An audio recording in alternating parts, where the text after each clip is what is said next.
मी सिंधुदुर्गातून सिंधुदुर्गमधील शिरोळा वेळागर समुद्रात 8 पर्यटक बुडाले।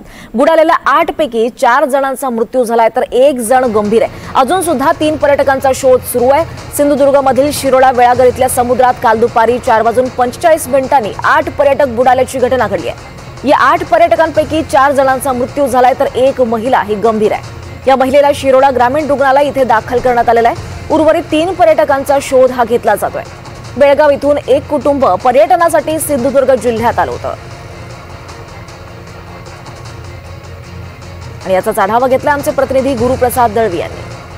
सिंधुदुर्ग जिल्ह्यात शिरोळा वेळागर समुद्रावर मी आहे। मी ज्या ठिकाणी उभा आहे त्याच ठिकाणी ते 8 पर्यटक जे बुडाले होते, ही जी जागा आहे पूर्ण मी ज्या ठिकाणी तुम्हाला ही जी जागा दाखवतोय याच ठिकाणी हे पर्यटक खाली उतरले होते। 8च्या 8ही पर्यटक या समुद्रामध्ये गेले होते। हा जो लाटांचा प्रवाह जो आहे तो प्रवाह फार मोठा प्रवाह आपण पाहतोय, म्हणजे किती असा सकल भाग आहे आणि या सकल भागातच हे जे 8 पर्यटक होते ते या ठिकाणी बुडाले होते। या ठिकाणी हे जे 8 पर्यटक बुडाले होते त्यापैकी 4 पर्यटक जे आहेत ते 4 पर्यटक आपल्याला जे त्यांचे मृतदेह सापडलेले आहेत। माझ्यासोबत इथले पोलीस पाटील देखील आहेत।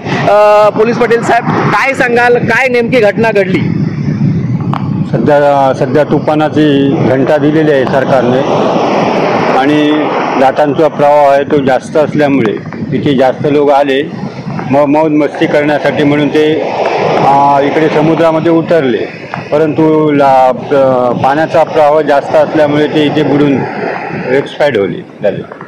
नक्कीच हे पोलीस पाटील होते। हे असं म्हणतात, पोलीस पाटलांचं म्हणणं असं आहे की या वेळागर समुद्रावर या ठिकाणी पर्यटकांना देखील सांगितलेलं आहे की इथे प्रवाह जास्त असतो, तुम्ही इथे जाऊ नका असं देखील सांगितलं असताना मात्र पर्यटकचा मोह आवरत नाही आणि ते या ठिकाणी जातात। ही जी जागा आहे याच ठिकाणी हे पर्यटक गेले होते। अन्य जे 3 पर्यटक आहेत त्यांची शोध मोहीम जी महसूल यंत्रणेने चालू केलेली आहे त्यामध्ये एक जी पर्यटक होती ती पूर्णपणे याच्यामध्ये बचावलेली आहे। अन्य 3 पर्यटक जे आहेत त्या पर्यटकांची शोध मोहीम मात्र चालू पाहायला मिळते। कॅमेरा पर्सन अक्षय सह गुरुप्रसाद दळवी, NDTV मराठी, वेळागर, सिंधुदुर्ग।